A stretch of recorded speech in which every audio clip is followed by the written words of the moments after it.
Welcome to the Sentience Institute podcast and to our 90th episode. I'm Michael Della Jacopo, strategy lead and researcher at Sentience Institute. On the Sentience Institute podcast, we interview activists, entrepreneurs, and researchers about the most effective strategies to expand humanity's moral circle. Our guest for today is Kurt Gray. Kurt is a professor at the University of North Carolina at Chapel Hill, where he directs the Deepest Beliefs Lab and the Center for the Science of Moral Understanding. He studies morality, politics, religion, perceptions of AI, and how best to bridge divides. He also has a dark past as a geophysicist, just like myself. Right, so I'm joined now by Kurt Gray. Kurt, thanks so much for joining us on the Sentience Institute podcast. Happy to be here. So one thing I noticed when I was doing some background for this interview is we both actually have a geophysics background. I'm not sure if you know, but I did my PhD in the use of seismic for space exploration and doing something very different now. And same for yourself. I saw that you also work in geophysics and are doing something very different. So what made you switch from geophysics to social psychology? That seems like two very different things. Yeah, that's I think you're the first person I've met in social psychology land that cares about geophysics, or that cared, I guess. I did resistivity imaging. That was primarily what I did here on Earth, looking for natural gas. I guess what made me switch is that I didn't really care about rocks, and I didn't care about natural gas or oil. Not only because I didn't really want to, dig up beautiful wilderness to find oil, but mostly I just cared more about people than rocks. And so I switched without ever taking a class in psychology, but never looked back. Yeah. Well, how did you find the switch, given you didn't have a psychology background? Well, I thought it was great. I think I always was interested in psychology, but I thought it was too soft. I thought I needed to do like science, not realizing that science takes all different kinds. My first class was in organizational behavior, and it was interesting, but it just seemed like it was psychology in organizations, which is kind of what it is, and that's okay. But I wanted to study more things, more weird things, and so that's what I'm studying now. More weird things. Yeah, cool. Excited to talk about the weird stuff. But just so you know as well, I also worked in oil and gas. I did seismic exploration for oil and gas, and then went to do my PhD. Now I'm doing something very different. But okay, are you from out west, Western Australia? No, South Australia originally, but I worked in Central Australia for a little bit. Got it. Yeah. Okay. All right. So it looks like you do quite a few different things. I know that you work with the Center for the Science of Moral Understanding and also the Deepest Beliefs Lab. So I thought we could just start by maybe you giving a quick pitch on what both those organizations do. Right. So I run a lab called the Deepest Beliefs Lab, and it used to be called the Mind, Perception, and Morality Lab because we studied how people make sense of the mind of others and how people make their moral judgments. And then kind of my early research and ongoing research too kind of argues that those things are kind of the same. So when we make our judgments about the minds of others, we also use those perceptions of the minds of others to make our moral judgments. But then as I kind of did more work and got more connected with things like politics and religion and even how we understand the rise of AI, I realized that the lab was a little broader, and so rebranded in a corporate sense to be the Deepest Beliefs Lab, so we could study whatever we felt was interesting as long as people cared a lot about it. And so that's what we study. And then the Center for the Science of Moral Understanding is really a kind of more applied endeavor. And that's to explore how best we can bridge moral divides in a kind of divided world, and especially in a divided America. Great. Thanks for that. So I've got lots of follow-up questions. So we'll start with mind perception, I guess. So first, what is mind perception? How would you describe that? Yeah, so I think the easiest way to get into what mind perception is to take a step back and think about this long-standing philosophical problem called the problem of other minds, right? And so the problem of other minds is great when we're doing remote conversations like we are now, right? Because I'm looking at you on a screen and you're talking to me, but all I see is this face on a screen. And like, I can't even see the back of your head, right? So I don't know if you're a human being like I am, or you're just like some robot, right? With some like fleshy face on top of some, mechanical skeleton that's just like parroting those words. And so what applies on, Zoom calls also applies on if your, lover tells you that they love you, but how do you really know, right? How do you know if you see blue, it looks the same to me, or strawberries taste the same, right? These are questions that, maybe when you're a teenager and getting stoned and talking with your friends, that kind of like come up naturally. But they're kind of like deep philosophical issues in the idea that other minds are ultimately inaccessible. And so because they're inaccessible, we're just left to kind of infer the presence of other minds. We're left to perceive other minds, right? And so you can see this maybe best when people think about dogs. So my parents have 2 dogs. They're purebred Akitas. They're very pretty dogs.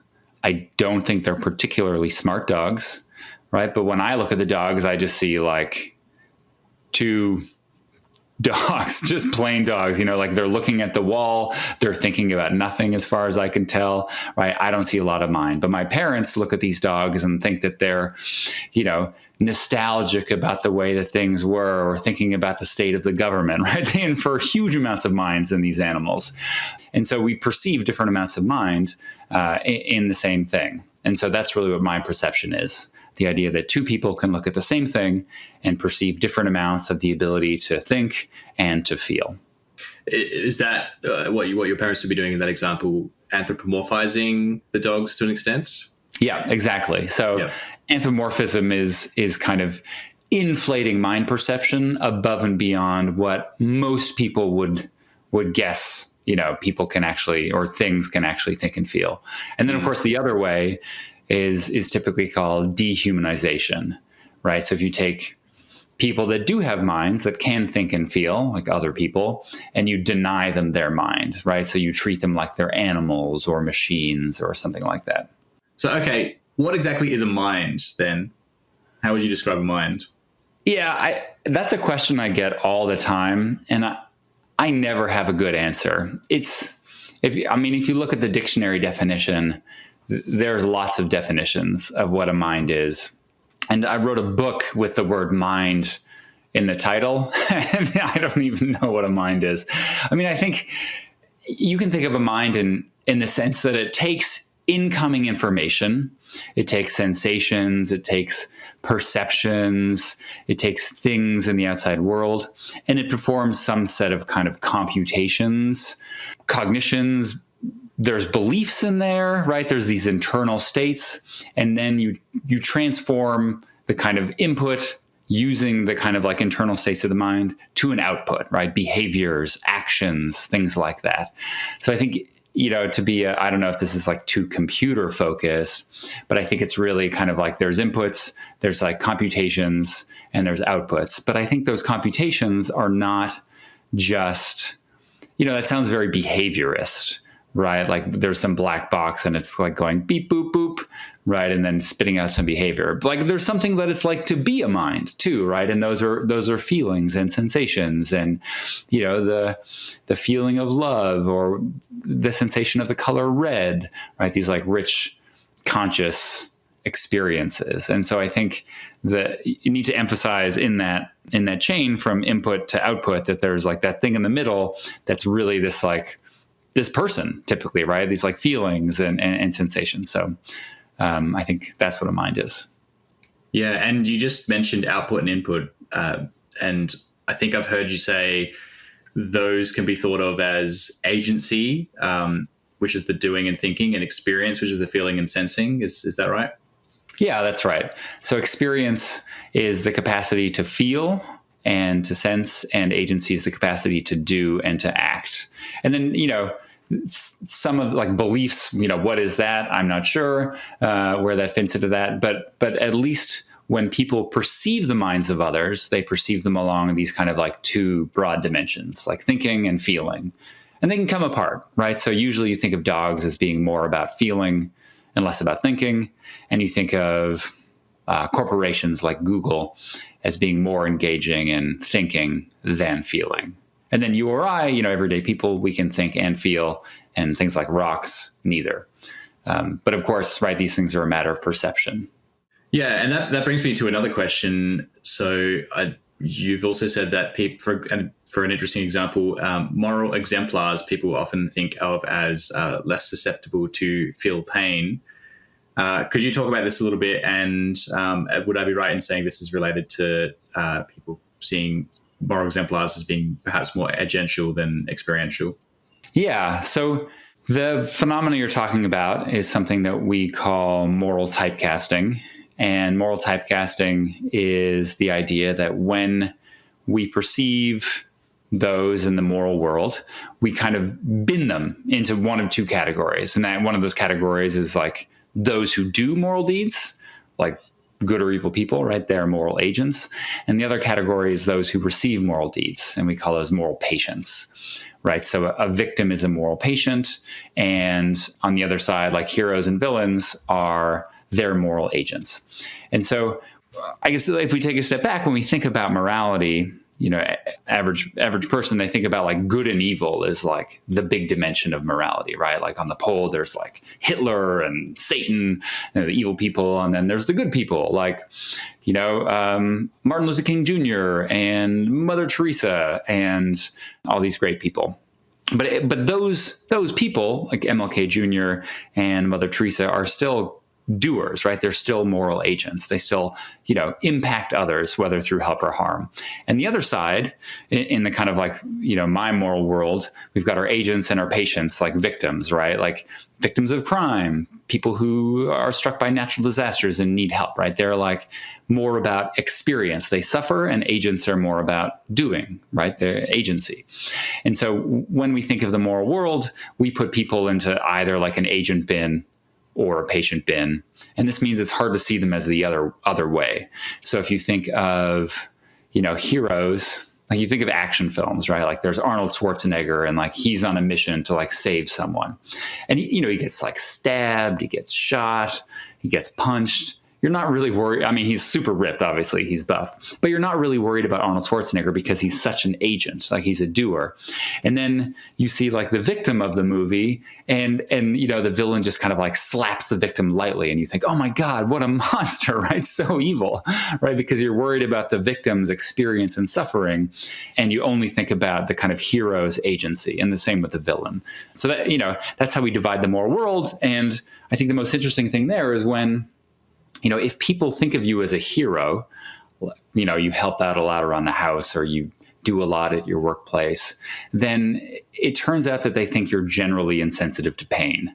And that means they ignore you when you're suffering, right? So we have this other paper showing that like leaders in workplaces where, they're heroes, like firefighters, let's say, like people don't think those leaders ever need help because you just think of them as heroes, right? But in fact, right, everyone needs help. We just need to kind of change our perceptions. Yeah, it's interesting. So you mentioned movies, for example, heroes and villains. And first of all, I heard you say this before, but I didn't really think about it in terms of villains as well as like also having that aspect where people feel like they don't feel as much. They see them as more of agents. I guess I thought about that in terms of just moral exemplars on the good scale, the good side of things. So it's interesting to hear that seems to apply for villains as well. But with the movie examples, do you think any of this feeling is driven by depiction in media, in fiction, or is it more an innate thing that is kind of like expressed in media? Yeah, that's a good question. I think the answer is almost always both with these things. I mean, there's a reason why we depict them in these ways, I think, but also these depictions kind of reinforce it a little bit. In our studies, so we have a paper with like 7 studies. And in our paper, we show this effect even without kind of muscle-bound pictures of Austrian bodybuilders, So it's just like the very fact that someone is kind of like committed to good or committed to evil makes you think of them as being able to, let's say, hold their hand in a bucket of ice water longer, or feel less pain if they step on a piece of glass.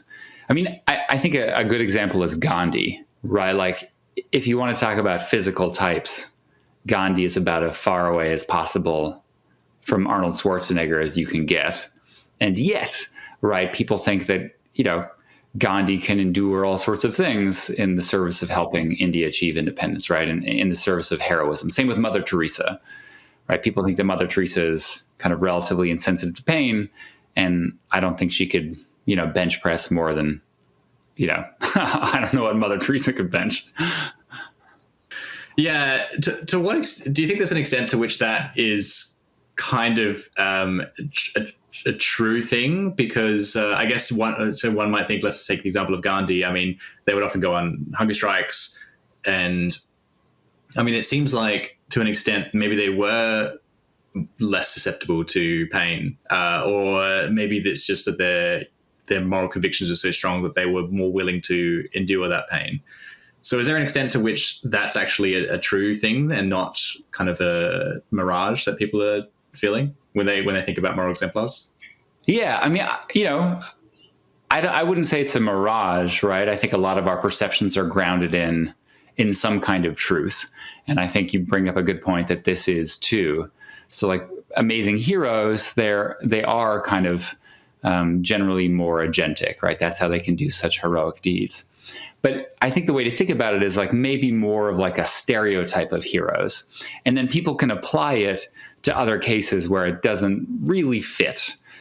So if you think of your mom or dad as a hero, as kids often do, and then, you see them cry, maybe the first time you see them cry, you think, what is going on?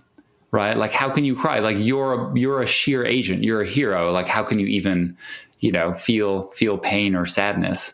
And so I think we like generalize this beyond the limits of where we should, and just totally neglect the suffering of heroes. Like doctors as well. I mean, doctors do endure a lot of things to go through medical school. They like never sleep. They work long shifts. But there's also, chronic burnout among doctors, and they work way too many hours, and they make foolish accidents because people think that they can do more than they can, right? So I think there's a little bit of A and B here. Mm. Are there any examples of groups of people, types of people that we might see as both, or not even necessarily people, any other entities that we might see as both agential and experiential? Or is it very much often one or the other and it's on an inverse relationship? We can see ourselves as both those ways, as agents and patients. We can see our very close others as agents and patients. But even then, right, if you're speaking to your spouse or your best friend, you can recognize in the kind of abstract that they are both agents and patients. But then when you're talking to your friend and they're telling you about this terrible thing that happened to them, or they're telling you about this amazing thing they did and helped others, you still get that typecasting that way. So I think it's not a physical law, but I think it's a pretty powerful tendency. Okay, let's switch a little bit to talk about AI and robots, but to keep the same topic for now, I'm interested in what does this tell us about how people might perceive AI and robots in the future? So whether or not they're actually sentient, if there are AI and robots that feel and look sentient, what does this imply for how we might interact with robots and what we might think about them?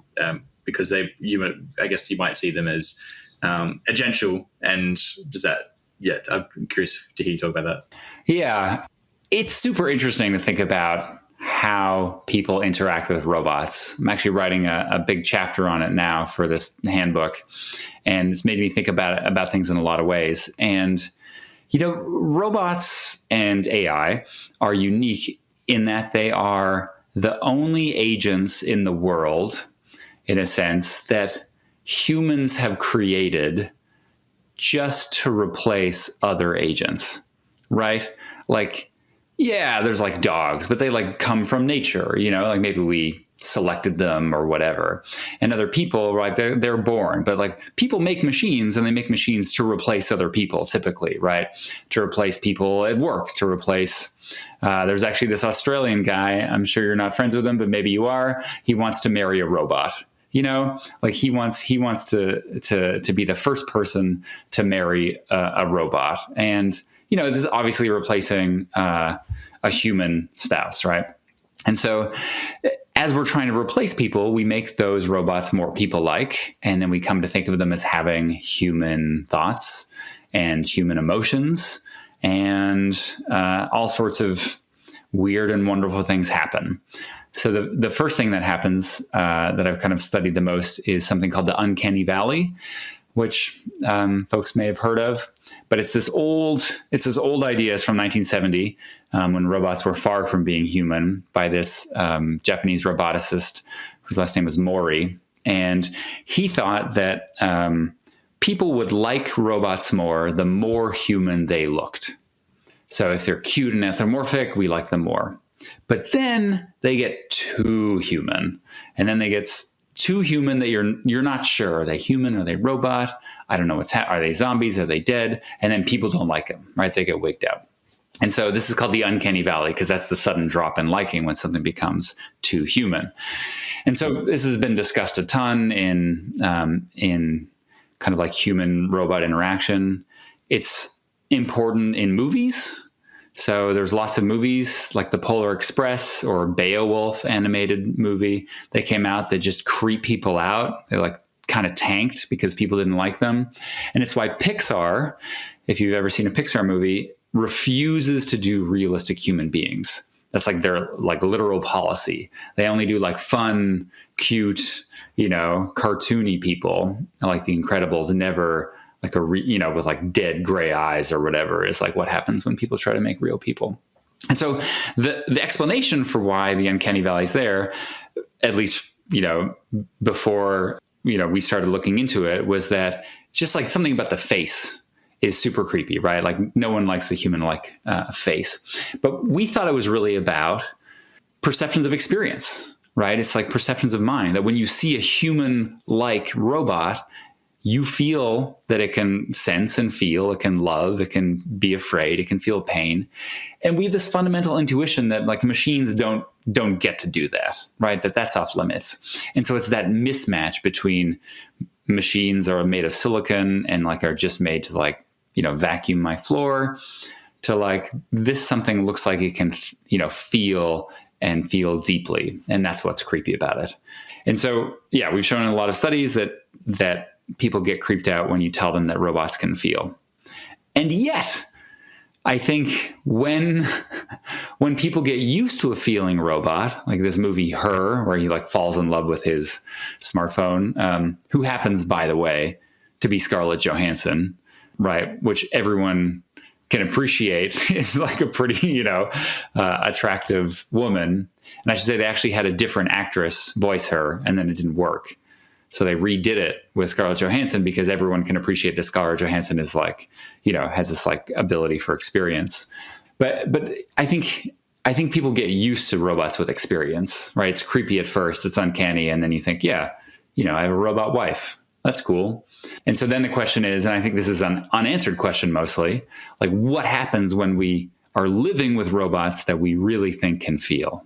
And we're doing one set of studies on this right now, led by my graduate student, Danica Wilbanks. And basically what we're finding is that people are afraid, and this is not published, so don't scoop me here. People are afraid that robots with experience will resent people for kind of like mistreating them, treating them as slaves in some sense, and that they're going to rise up and destroy us. Right. Because, they're going to realize that like we're having them vacuum our floors, and that's kind of not a great thing to do. And then they're going to, fast forward from Roomba to Skynet and the Terminator. And then we're all, running for our lives away from machine guns. Cool. Lots to unpack there. Thanks for that. So first, it's interesting. I have seen Beowulf and Polar Express. I don't think I was particularly creeped out by it, but I hadn't really thought about the uncanny valley in terms of, I guess, I've only thought about them in relation to robots and how they look, and not necessarily like animation and them becoming closer and closer to lifelike. And I guess the uncanny valley sort of implies once you get past that valley of being really close to human-like but not quite, if you can get past that and now they actually are human-like, I presume that's people's reaction to them would be would improve. Is that the idea? Well, that's the idea of the uncanny valley. Yeah. So the idea is you can climb out of it. Mm-hmm. I don't know if you can ever climb out of it. So I've called the uncanny valley the experience gap, in the sense that like there's always a gap. And that's because you have a fundamental expectation that machines should lack experience, the capacity to feel, right? Like if we're talking right now and you look fully human and then you open your head and there's a circuit board and you're like, surprise, I'm a robot. I wouldn't be like, cool, you know, like that's great. I'd be like, that's real creepy, you know? Yeah.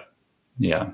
Yeah, so it's the fact that you just know that they're a robot means you can't fully climb out of it. But I guess unless maybe if they're so lifelike that you can't even tell and you just don't know and you think you're interacting with a human, maybe because the robot is so lifelike, I guess is that you could presumably climb out like that.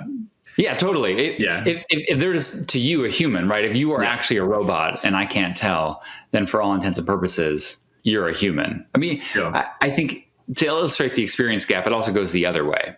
So if you're told about a human being who fundamentally lacks the capacity to feel pain or pleasure or love, like a psychopath, right? American Psycho, speaking of movies, it's like he's super creepy, right? I mean, he like murders people, obviously, but there's also something about him that like, you know, just being devoid of that like capacity for emotion is just like so unnerving. So people don't like human-like robots, and they don't like robot-like humans. Yeah, just on that, I'm not sure if you've seen No Country for Old Men, but I think the villain in that was really effective and quite disturbing for similar reasons.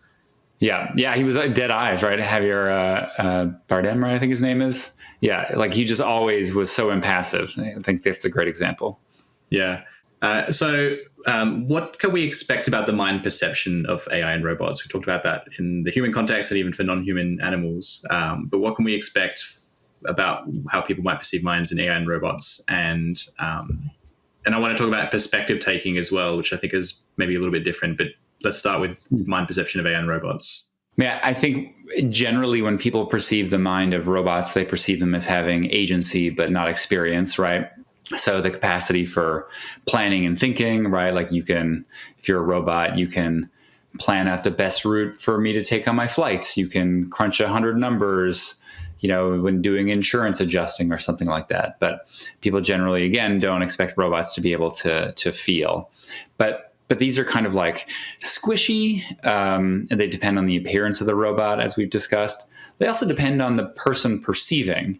Right. So some work by Adam Wayetz shows that if a person's very lonely, you know, they'll perceive more mind in all sorts of things, including AI and robots. I mean, again, right, like the Australian guy who wants to marry a robot, or the movie Her, right? Like the reason that he's in love with his phone, ostensibly, is because he's lonely, right? There's this movie on the BBC you can find on YouTube called Guys and Dolls. And it's about men who, I don't know what you call it, date or with, hang out with a lot, real dolls. It's like very lifelike sex dolls. And you or I might look at those dolls and think that, you know, they're just like lifeless silicon. But for them, they perceive a rich amount of mind and experience in the dolls. So, you know, you get lonely enough, Tom Hanks sees a mind in a volleyball. And so I think AI, robots, it's like fair game for us to kind of like project our own desires and needs upon them. So sort of related, I think, to mind perception is the concept of perspective taking. So this is where not just perceiving a mind, but we're trying to take the perspective of that mind and I guess really put ourselves in their shoes, so to speak. So how might this work with AI? There's some research I think about taking the perspective of other humans or non-humans to as a tool potentially to I guess improve our our perception of them and to maybe be less prejudiced towards them. Could this potentially work with AI as well? Yeah, it's interesting. I hadn't thought about that. I mean, I guess there's a couple ways to think about it. One, are you just kind of trying to project your human consciousness into an AI? So that film, I think it was just called AI, right? The Haley Joel Osment, right? The kid. I haven't seen it. Sure. Yeah, he's like an AI, but he just looks like a kid. And so you perceive him and like bad things are happening to him, right? I think he's on a quest to become a real boy, see the blue fairy like Pinocchio. And so you just like feel terrible for him and you sympathize with an AI. But what you're really doing is sympathizing with a child. I mean, it's the same thing like you take Scarlett Johansson's perspective in Her, but you're really just taking Scarlett Johansson's perspective, right? So are we trying to get people to project and just see AI as more human, or are we trying to get people to feel what it's actually like to be AI? And if that's the case, one, I don't know if we could ever do that. So there's this famous philosophy paper kind of that gets people to think about what it's like to be a bat. And they're like, what's it like to be a bat? And people are like, I don't know. It's fun. I'm like flying around eating mosquitoes, like squeaking. It's like, no, you're imagining if you were like a human in a bat costume, like you're Batman, who eats mosquitoes. But like now imagine you're like echolocating. So you're like clicking and you can't see him, right? All these weird things. And then you're like, actually, I can't know what it's like to be a bat. There's again, the problem of other minds, right? There's this fundamental divide between like a human mind and a bat. But at least a bat's a mammal. Like what is it like to be an AI?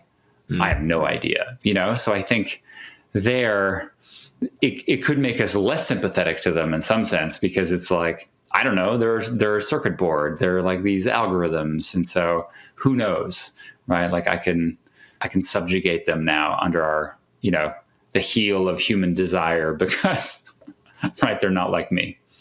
Sure. Yeah, that's interesting. So to jump topic a little bit, but still in the realm of human-robot interaction, you've also talked about how people don't like to use... You've also talked about how people like to use AI for decisional context, like what stocks to invest in, for example, but they don't like to use them to make moral decisions. Why is that?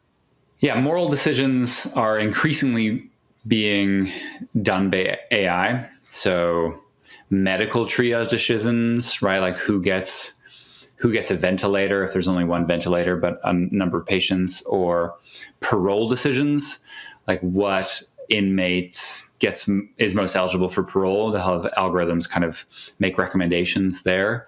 They're biased. I just want to say people use them because they're supposed to be unbiased. They're still biased because we program them with kind of biased information. But it's like how we've seen AI that are racist because they read the internet or something. They're trained on the internet or something like that. Exactly. Right. Yeah. Right. Or there's like, take something very minor, like technology that when you put your hand under a tap and it turns on. Well, that turns out that technology doesn't work very well if you have black skin, because those technologies were trained by the engineers who made them, who were predominantly white, right? And so it's kind of like whatever your model is, right, the output's going to be biased towards that model. But there is some promise for AIs being less biased, right? If you program them right with unbiased data, assuming that exists, they'll be less biased. And so I don't think we should scrap AI decision-making systems because they're biased. I think they have a lot of promise and we should take that promise seriously. But here's the thing, people generally don't like AIs making moral decisions because they think that AI, again, doesn't have the capacity for experience. They can't feel. And we like to think that to be a good moral decision maker, you have to have compassion, right? So if a doctor comes in to the waiting room and you're, sitting there without your pants on in one of those gowns, it's open and you're feeling vulnerable and exposed. And like robo doctor comes in and says, like, this is your treatment. You need to do this. It's the best because it's got the highest percentage of chance of working. I think you'd be like, I don't feel great about it. Like RoboDoctor is making a good call, I'm sure. But what I want is someone who's like, oh, you must be so afraid, whatever. Like, I want you to do well. And so I care about you and I'm choosing this treatment. And so people want those making moral decisions to care about the value of other human lives. And robots, at least now, do not. And so that's medicine, that's self-driving cars, that's drones, right? You want people to be on the other end of those decisions because you want something that cares about other people. Yeah. So it sounds like, to sum it up, it's in simple terms, it's because they can't feel, or we perceive them to not be able to feel or have emotion or empathy. But even if they can't actually feel, if an AI could be made to act like it feels and to become realistic in expressing emotion, is that enough? Does it actually need to feel? Or from our perspective, I guess, what's the difference between an AI that's actually sentient and one that just really seems like it? Maybe we'd still have the same problem where it might seem like it, but people just might not perceive AIs as robots as being able to feel. But if we could have, say, a robot doctor that really feels like it's really emotional and empathetic, is that enough? Could that be enough? I think that'll be enough. Yeah. I mean, mind perception can be explicit. So you can ask people, like I do in my studies, like, how much mind does a robot have, rated on a scale of 1 to 5? How much can they feel? But in everyday life, it's much more implicit, right? You're just like hanging out with people, you're talking with them, you're like seeing them on the street. And in those cases, I think just the sheer appearance is enough to convince people that they generally do. Like, most people aren't philosophers pondering the problem of other minds. They're just trying to go to the doctor and get some food and, go about their lives. So I think if they're convincing enough, I think that'll work for 99% of the cases. I mean, I think maybe an analogy is in Japan, there are these like girlfriend clubs. If you've heard of these, but you're a businessman, you go to these clubs, you pay money, you buy drinks, whatever. You tip these women who act like they're your girlfriend in some sense. They like talk, they listen to you, right? And I think if you think about it explicitly, you're like, I am paying these people to listen to me and to act like my girlfriend, like to be kind and considerate. But implicitly in the moment, right, you're just like, wow, someone's listening to me and it's great. And we're connecting on this deep level. And is it fake? Probably a lot of the time. Maybe sometimes it isn't. But in the moment, you can convince yourself that it's real because it feels that way. And I think AI could be the same way. And I think, this is how this guy can marry his robot, or wants to. Right? Because he's just like, in the moment, it feels real, and that's enough. Yeah. So even if an AI seems like it's sentient, but we can't prove they're sentient, what would be their moral status, or how should we see their moral status? And just for a bit of context, we spoke to David Gunkel recently, who suggested that even if an AI isn't sentient, and even if it could never be sentient, how we treat them might actually have consequences for how we treat other humans or animals. Like treating them badly might lead to us being more likely to treat humans or animals badly. And so we might want to grant them rights regardless in the legal system, in the same way that we grant corporations and rivers legal rights. It's not that they're sentient, but that's kind of a tool in our legal system. So do you have any thoughts on, granting of rights in the legal system to AI and their moral status? Yeah, that's interesting. I guess regarding the question of whether, AI deserves rights because they have moral status as AI per se, I'm not super convinced. But again, the problem with other minds is hard to tell. So the old experiment for determining if an AI was human enough is the Turing test, right? And so the idea there is if you have a conversation with an AI and you can't tell if it's a computer or a human, then it's human enough. Mm-hmm. But, I've talked a lot with chatbots, and sometimes they seem pretty human. I'm not ready to grant them rights, right? I don't think they get to vote. I don't think they get to, marry who they want or, work wherever they, all the rights we grant human beings. But I could imagine a time at which AI becomes sophisticated enough that it does deserve some rights. Part of that's going to be perception, and it's going to be harder than with other humans. I mean, we had the same thing with humans, right? Humans of different races, of different nationalities, of different religions. We as a society struggled with shouldn't rights only be held by rich white landowners, and then it turns out like, no, because these people can feel as we feel, right? And there it's easy because it's like literally they're people like us, right? Like the exact same species. With AI, I think it's harder to guess when they're the same, but I don't know, right? If it can write a stirring opera, but then there's like GPT-3, right? That can write beautiful things, right? Or like if it paints paintings, but then we've got like Wall-E, right? I think. DALL-E, I think. DALL-E, yeah. That's right. Right. I'm confusing with Disney movies. I've got some kids.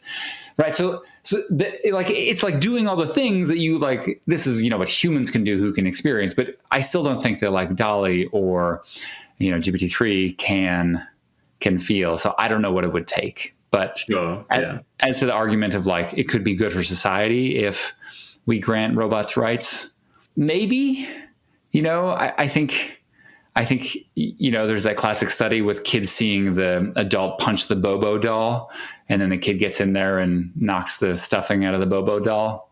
Like, yeah, I think I don't want my kids being an asshole to Alexa because I think that, kids just shouldn't be assholes. But do I think we need to change the legal system to enshrine AI rights in it?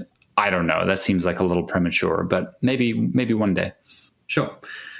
So I've also heard that you talk about the fact that in one study, someone found that people would rather give up hundreds of hospital beds than let AI make moral decisions. I didn't get any more context than that, but that just sounds kind of wild. So could you talk a little bit about what they actually looked at in that study? What happened there?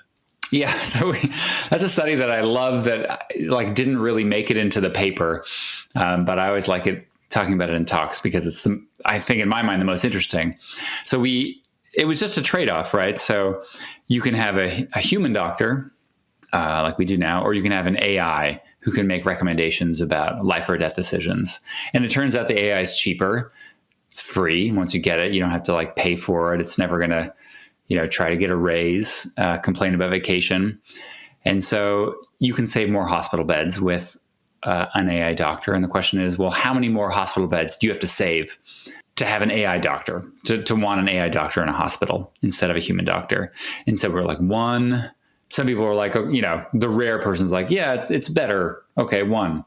But I think the transition point, and I should look at these data, was something like 50 beds or something. Like that's the break-even point. Like people are like, fine, you say like 50 people, that's a lot, right? Like some small hospitals don't even have 50 beds, right? Like you have 50 beds in a hospital. And some people said like never, like 1,000, no. So they were just like fundamentally opposed to the idea of AI doctors.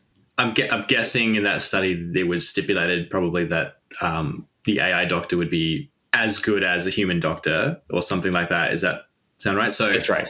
So is what's happening here just that people just really don't like AI making moral decisions, and they think even if it's as good and as effective at its job, it's just that they think it's not going to have empathy and therefore is not going to be as ideal as a doctor, as a human. That's right. Yeah. I mean, people will say, well, is it good as an expert? And so we ran studies where if you present people with like, here's a doctor who's terrible, he's going to kill you, like you're feeling sick, he's going to recommend hemlock and you'll die. Like not that extreme, but like, doctor is not great, AI better, and imagine that you're like sick. People are like, okay, give me the AI. I don't want to die. But if you don't make it such a stark comparison, you're just like, oh, here's an AI that's 90% good, or a human doctor that's 90% good. People way less want the AI, even if they're equally good. Another interesting example I've heard you mention as well is that the presence of robots can actually make people seem more similar and reduce discrimination. So I'll let you describe this, but just to prime you, I think this was from a blog post on where you talked about humans as being red squares and slightly different shades of red, and then you introduced robots, which are blue squares, and then the example of participants imagining they're the treasure of a post-apocalyptic community. But I'd love to hear you talk about all that. Yeah, that's a lot to unpack. If you're listening, there's colored squares and there's a post-apocalyptic community where you're a treasure. And so this study was run by Josh Jackson, and he had this intuition that, well, kind of a counterintuition. So most people expect that the rise of robots will turn people against each other, right? Like robots steal the jobs, not so many jobs. People turn against each other. They turn against immigrants, whatever. There's lots of hate.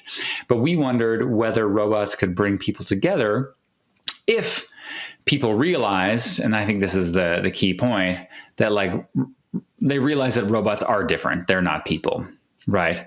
Like if you look at the immigrant who's competing for the same job that you are, and you think, well, at least we're human beings, right? At least we feel the same things and we eat the same food. And a robot doesn't eat anything but like, I don't know, motor oil and electricity, right? Like the robot's different.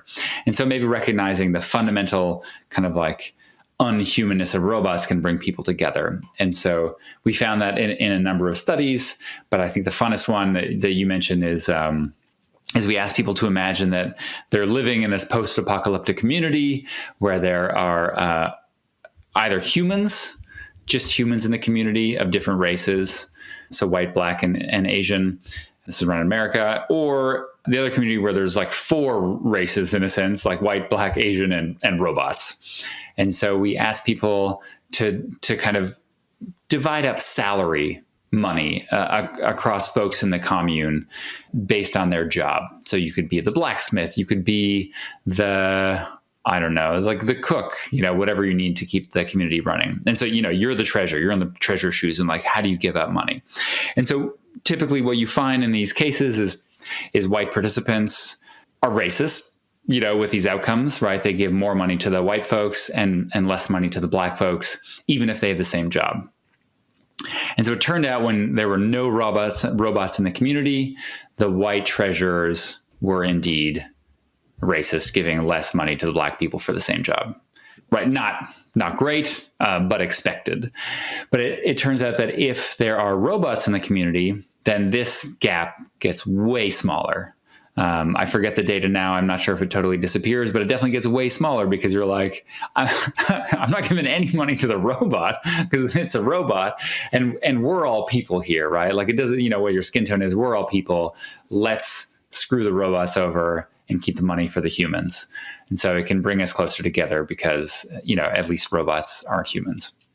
Yeah. Do we see this effect as well within humans, say with like, I don't know. You can imagine, say, like people in a country with their differences banding together because immigrants or something like that, because the immigrants are even more different than the people within a country. Does that effect still hold for other cases like that? Oh yeah, this is a super robust effect. It holds with every social category. So in the movie Independence Day, aliens come, like we put aside all our differences to blow up the aliens. And then, and as soon as the aliens are gone, it's like, wait a second, you're a Muslim, I'm a Christian, that, but, and then like even Muslim and Christians can agree that atheists are evil, right? So it just matters how you kind of slice the pie up, but it's always there. Sure. Yeah. So just the last topic I'd like to talk about before we wrap up is moral circle expansion. So that's this idea of hopefully an ever-growing, expanding circle of moral concern where at the center of the circle is yourself and the people closest to you, but we'd like to expand that circle to include other species, and maybe if robots and AI are sentient, then hopefully them as well. So there's this idea of substratism as well, which is you can think of it as like racism or speciesism, where if an entity is sentient, it shouldn't matter what substrate their mind is in. It shouldn't matter if it's like a biological mind or like a synthetic mind of an AI, as long as everything else is the same. So do you have any thoughts about what we might be able to expect in the future for, I guess, we've talked about this a little bit already, but discrimination against digital minds in the future? Yeah, that's a good question. I mean, I think these are super important questions and really interesting to think about, right? But you have to like worry about kind of like prejudice. Like AI would be like so far down on the list in terms of like all the prejudices within people. And, based on the paper we just talked about, like if AIs lack kind of full human sentience, maybe being total jerks to AI is the way we can bring people together, right?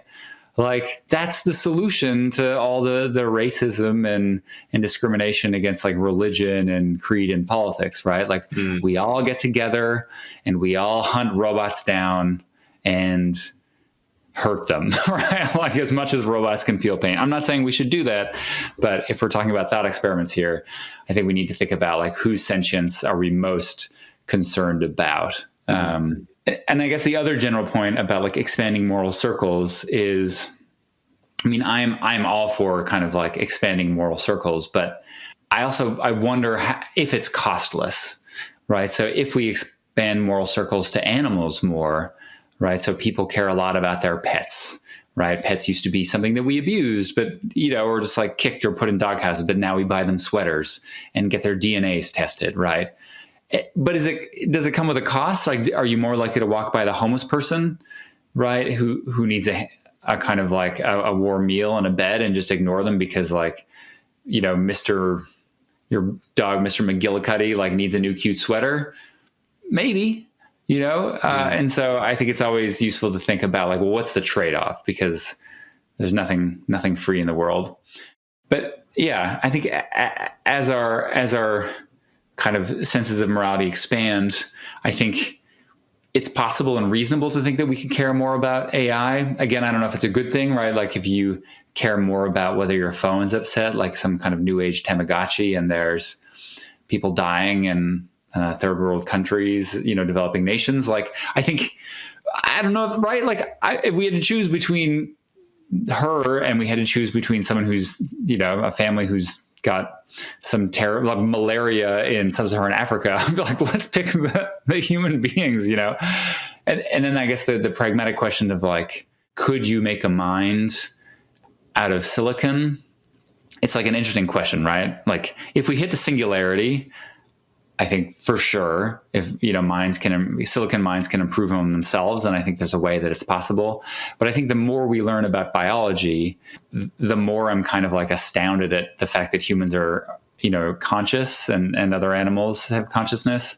And like the computers are still kind of suck, like they can do things, they can parrot things back. But I think like the levels of magnitude of like a neuron, and then all the things that happen in the neuron, and then all the things that happen like in the organelles within the neuron. It's just like, it's mind boggling. So maybe it's fair to be prejudiced against silicon substrates, but I think if the day comes when humans can convince me that robots can convince me that they're fully human, then I think they deserve moral rights. But I don't know when that day will come, if ever. Sure, yeah. Just to go back to the moral circle expansion, it's interesting. There's you can easily think of like a positive effect and a negative, a positive potential effect, negative potential effect. The positive might be if we expand the moral circle and that kind of like brings everyone else along with it, like in our moral concern. The opposite effect is, as you said, if expanding the moral circle somehow makes it more diffuse, and the things in the center of the circle, we still care about them, but maybe care about them less. If like there's like a cap or something to the amount of moral concern we can have, maybe a practical example might be we kind of like almost get burnt out from trying to care about everything. Like the more things you try and care about, the more entities you try and care about, you almost get burnt out to an extent. But I'm curious, do you know if anyone's tried to study this before or test this? It doesn't seem like it'll be too hard to test, I guess. What do you think? Yeah, I think that, there is some work showing the kind of collapse of compassion or empathy fatigue, right? That you kind of get tired, you get burned out. So certainly people in the caring profession, this happens. I think that there is some work by Adam Wayetz, again, who shows that liberals and conservatives vary in kind of the moral circle they emphasize. So conservatives emphasize the moral circle closest to them, their community, their kind of like tight-knit church community, their family, and liberals are more likely to be kind of universalists.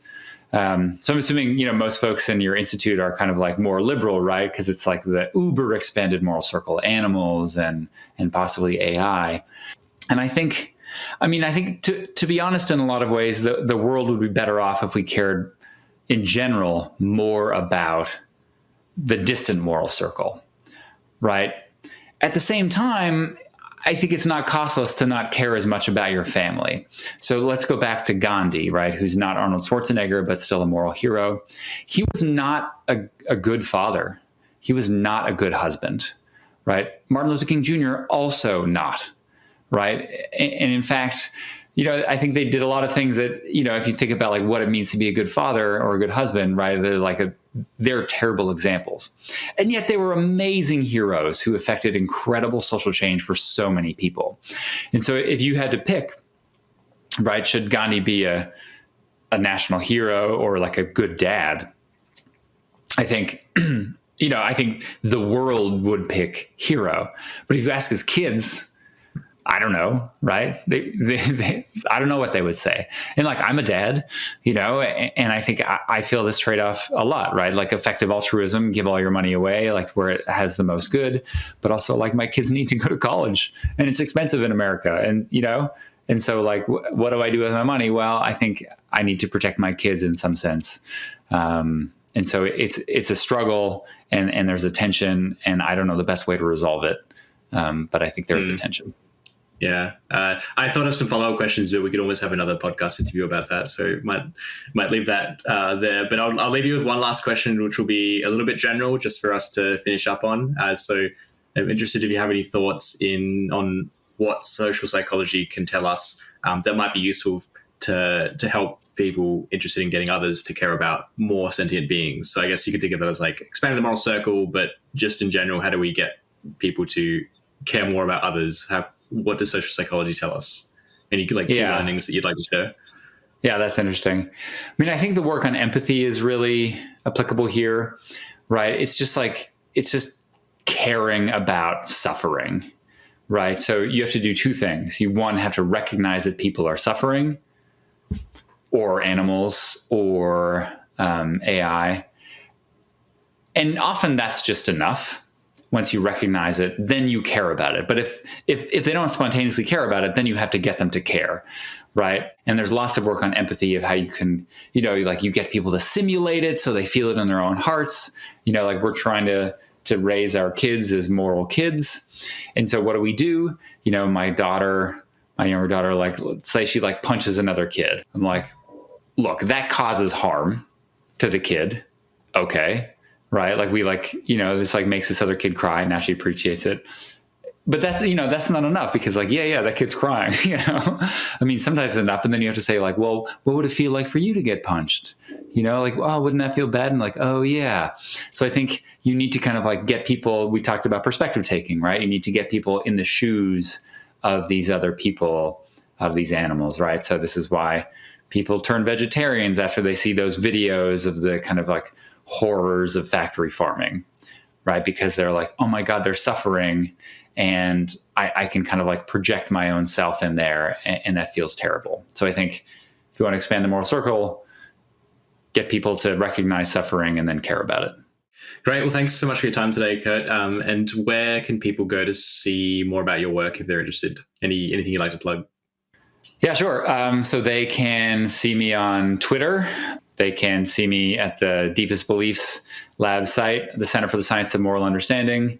Or, if you Google me, you'll find some stuff. And if you're interested, you could watch that stuff. So that's all I'll say.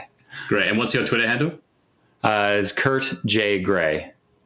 Cool. All right. Well, we'll have links to those websites and all the other studies we discussed in the show notes. So thank you again, Kurt. Really appreciate your time. Great. Thanks for having me. Thanks for listening. I hope you enjoyed the episode. You can subscribe to the Sentience Institute podcast on iTunes, Stitcher, or any podcast app.